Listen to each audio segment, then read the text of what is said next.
for 2 War Room Scott Fishbowl mock draft. We're here with the 1.07 tonight. I got on Nick Anderson at Triple D FFP. Right. How you doing tonight, Nick? What's going on, man? I'm happy to be on here. I'm having a good night. Got done with a football practice for my kid. I'm ready to talk some fantasy. What position is he playing? So right now he plays wide receiver. The kid is growing like a weed, so he's slow as hell. He hasn't grown into his body yet, but he's got killer hands, so he's got that going for him. Oh, when you're young, height and good hands, it helps. That's right, yeah, man. He's 9 years old and he is 4'10" already. So he's gonna be a tall ass kid. I didn't hit that till I was like 14. So you write for Dynasty Nerds. What else are you working on?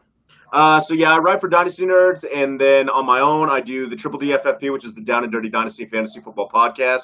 I know it's a mouthful. That's why we condense it into Triple D FFP.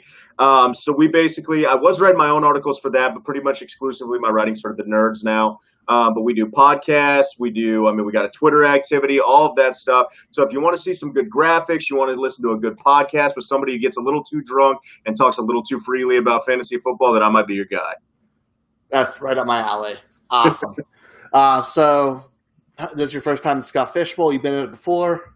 No, it's my first time, and I'm super excited. I am just amazed that not only did I get considered for the Scott Fishbowl, but I got added as an analyst. So, I don't know what mix-up there was there, but somehow I lucked in on that. So it's an awesome opportunity for an awesome cause. Yeah, it's a super weird feeling the first time you get in as analyst. It's awesome. So with it going on, have you been in the group chat and stuff like that for it?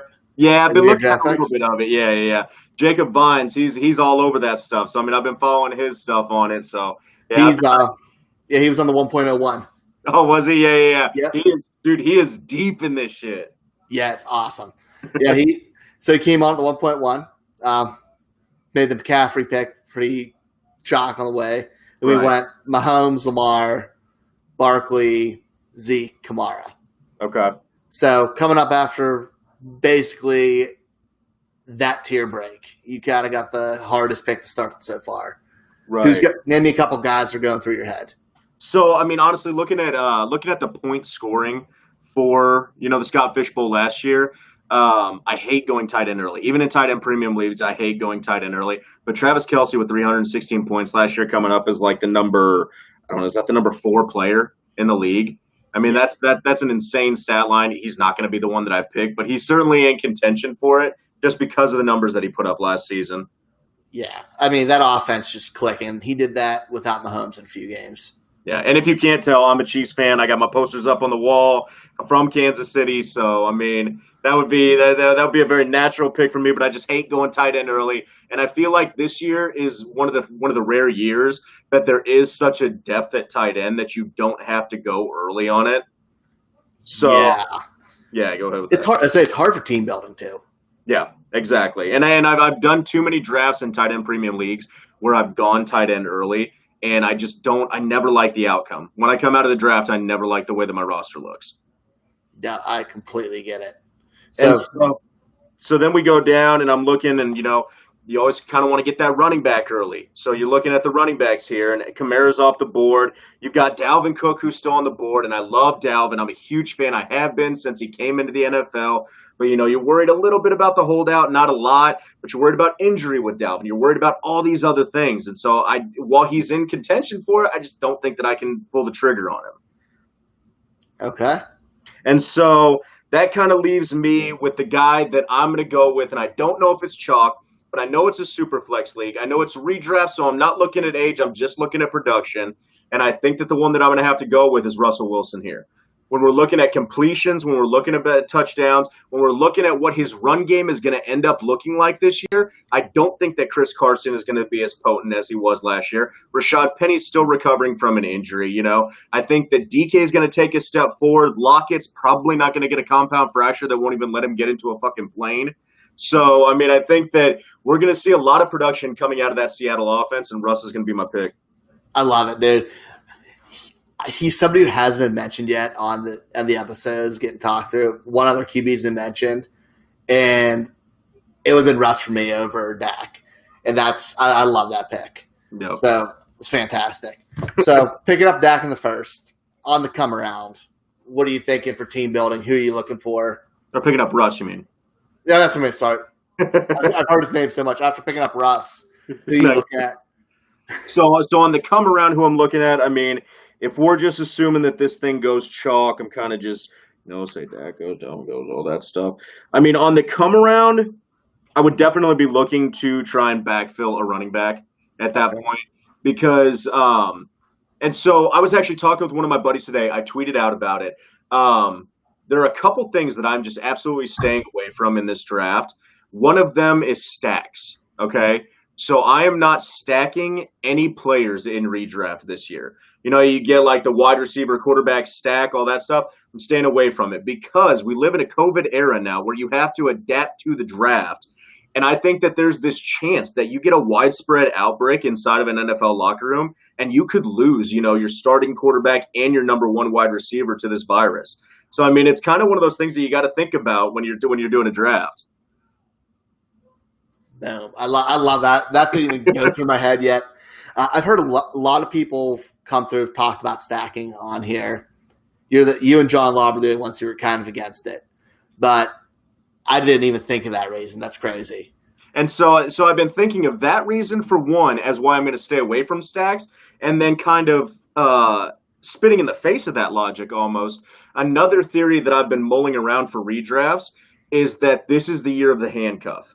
Is that where you could take, in the 15th, 16th round, you could take a low upside wide receiver who's going to produce a little bit, but they have that low ceiling. Or you could draft somebody like a Boston Scott, and on the off chance that a Miles Sanders goes down to a sickness, I know I'm talking all about this. This isn't like the only thing that I focus on in my draft, but it's a concept that I've been coming up with today. But I mean, Miles Sanders, people can be more or less injury prone, but you can't be more or less COVID prone. And so if the number one running back in a team goes down, which is a high probability at this point when we've seen the outbreak throughout the NFL and the NBA, then that backup, barring him getting it as well, could win you a couple weeks. Yeah, I like that. There's all kinds of backs like that you can get later too. Exactly. So yeah, I usually stay away from handcuffs. This might be a year that I actually kind of target them in the later rounds a little bit. Yeah, I'm blushing because I'm kind of anti-handcuffing normally too. I really am. But how do you want to build your roster construction? What are you looking for? Anything in particular? Are you going to go heavy anywhere? So especially if I go quarterback, which I did with my first pick, I'm going to hammer out running backs from then on out. I mean, I think that it's common knowledge at this point that wide receiver is incredibly deep this year. I mean, I was talking to somebody about the value of a Kenny Golladay, and then we were talking about the value of a Kenny Golladay compared to Joe Mixon. And we were talking about the replaceability. And I mean, I could see the wide receiver 32.5 point last year, DK Metcalf, giving Kenny G a run for his money. I can't see the running back 32 giving Joe Mixon a run for his money this season. And so I mean, I've got to go, if I went quarterback first off, then I've got to go running back, start to backfill the wide receivers. And even in a tight end premium, there's a chance that I might punt the tight end position and just try and see what comes. Maybe try and snag a Hayden Hurst in the 7th or 8th. Yeah, I completely agree on all aspects of that. You got to hammer running back in this, and wide receivers so deep. I know you have to start 3 compared to the 2 running backs, but right, it's not even close. So other than, I guess you can't include handcuffs. Who's the guy you're looking at later in the draft? Well, I mean, if we're looking at late round draft picks, I was kind of trying to look at scoring last year, and then in comparison to what normal ADP is. This has a little bit of a different scoring system, not drastically, but sometimes it'll knock people up. Late round picks that are just obvious are like Marvin Jones. That's somebody that I feel like everybody is trying to target in the later rounds because he had a depressed season last year and he has the ability to pop this year. So he's one of those that's kind of a given for me. The third quarterback, I hate to give away my strategy here, but I'm going to be going Dwayne Haskins a lot earlier than anybody else is. You obviously have to get 3 quarterbacks in a super flex league, and I feel ultimately comfortable with Dwayne Haskins as my number 3 quarterback in a super flex league. Okay. I haven't heard his name all off season by anybody, so I like that a lot. I mean, somebody called it a Powerade commercial, but did you see that epic throw that he did, that 55-yard bomb that he threw on a go route? No, I didn't. On Twitter yesterday. I'll have to look that up though. Yeah. I like Haskins coming out. I may have gotten a lot of shit for how high I was on him, but no, I'm completely okay with that. That's awesome. Yeah, I mean, especially in a 12-team league, I mean, you're going to have to get your quarterbacks early because, there's not 36 starting quarterbacks in the NFL.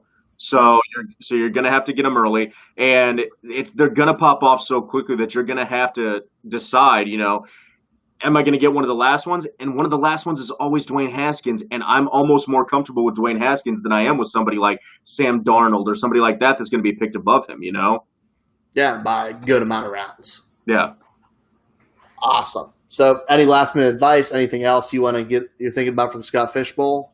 No, man. I mean, we're all just out here just trying to make a difference, trying to participate in a good cause. We actually were screwing around on Twitter the other day talking about how a couple of our channels are going to be getting together to do a combine. So we're going to be doing a 40-yard dash, bench press, vertical, all of that stuff, and we're going to have like a $10 entry fee. All proceeds are going to go to Fantasy Cares. We're going to try and incorporate the fan base a little bit, have a prize, for the winner and the people who voted for the winner. So that's something that we're going to be trying to get down the pipeline at the end of July. Okay. Yeah, outside of that, I'm just super excited to be considered for something like this. Pay attention to Dynasty Nerds. I've got an ongoing series right now called Value-Based Players, Teams A through Z. So I'm going alphabetically through the entire NFL, every team, talking about my personal favorite value on each team, taking into account their ADP and their ceiling. So I've already written one on Christian Kirk with the Arizona Cardinals. I wrote one on Hayden Hurst. I wrote one on Reggie Bonifon. I wrote one on Zach Moss. And got another one out there that I can't remember right now. But they're a good series, and it's going to continue going. We're only 5 articles in, so make sure that you're paying attention to that. Awesome. Definitely do. And you named some guys I'm really big on. So we're definitely have to start talking more. But awesome, man. Appreciate you coming on. We will be back with 1.08. We have Kane Fossil coming on for that. So we've got another good one coming. Check pinned on my Twitter. I'm still raffling off the Amari Cooper autograph mini helmet. Oh, yeah. Everything's going to Fantasy Cares. It's $3 for a ticket, 5 for 10. Pretty easy. But awesome. Thanks for coming on tonight, and we'll catch you guys at the next pick. Thanks, bro.